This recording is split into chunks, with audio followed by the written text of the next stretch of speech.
નવા બંદર marine police સ્ટેશનના સૈયદ રાજપરા ખાતે થયેલ ઘરફોડ ચોરીનો ભેદ ઉકેલી તમામ મુદ્દામાલ રિકવર કરતી એલસીબી ગીર સોમનાથ. ઉના તાલુકાના રાજપરા ગામે 2-3 દિવસ પહેલાં કોઈ અજાણ્યા ઇસમો દ્વારા ચોરીના બનાવ અર્થે ઉના ડીવાયએસપી ઓફિસ ખાતે ડીવાયએસપી એમએફ ચૌધરીની અધ્યક્ષતામાં પ્રેસ કોન્ફરન્સ યોજવામાં આવી. રાજપરા ગામે ચોરીના બનાવમાં આરોપી દ્વારા એક બંધ મકાનમાં પ્રવેશ કરી રૂમમાં રાખેલ ટાંકીના નકુચા તોડીને રોકડ રૂપિયા 4 લાખ અને સોના ચાંદીના દાગીનાની ચોરી કરેલ, જે બાબતે નવા બંદર મરીન પોલીસ સ્ટેશન ખાતે ગુનો રજીસ્ટર કરવામાં આવ્યો હતો. ત્યારે ગીર સોમનાથ એલસીબીની ટીમે સંયુક્ત બાતમીના આધારે રોકડ નાણાં અને સોના ચાંદીના દાગીના સહિત તમામ મુદ્દામાલ પકડી પાડી 2 મહિલા સહિત 2 લોકો પકડી પાડ્યા અને તેમની પાસેથી કબજે કરેલ મુદ્દામાલમાં રોકડા રૂપિયા 4 લાખ, સોના ચાંદીના દાગીના જેની કુલ કિંમત રૂપિયા 2,14,500, મોબાઈલ ફોન નંગ 2 જેની કિંમત રૂપિયા 1,500 સહિત કુલ કિંમત રૂપિયા 6,16,000નો મુદ્દામાલ રિકવર કર્યો છે.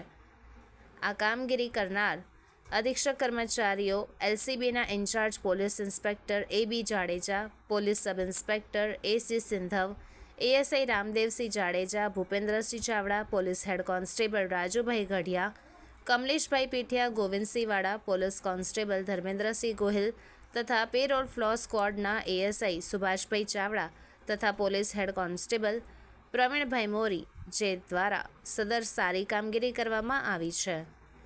Reporter Harshad Vadher, Una, Diu mirror news. Nava Bandar police station વિસ્તારમાં આવેલ સૈયદ રાજપરા ગામમાં એક ઘરફોડ ચોરીનો બનાવ બનેલો, જેમાં ઘરમાં અંદર પ્રવેશી અને ઘરના અંદર રાખેલા એક પેટીમાં સોનાના દાગીના અને રોકડ રૂપિયા 4 લાખ, ટોટલ મળીને 6 લાખ રૂપિયા જેટલો મુદ્દામાલની ચોરી થયેલી. આ ગુનો અનડિટેક હોય, પોલીસ મહાનિરીક્ષક સાહેબ અને SP સાહેબની સૂચનાથી લોકલ ક્રાઇમ બ્રાન્ચ દ્વારા આ ગુનો ડિટેક્ટ કરવા માટે શરૂઆતથી પ્રયત્ન કરવામાં આવેલા અને એમના આ પ્રયત્નો અને એમને મળેલ બાતમીથી આ ગુનો એમને ડિટેક્ટ કર્યો છે.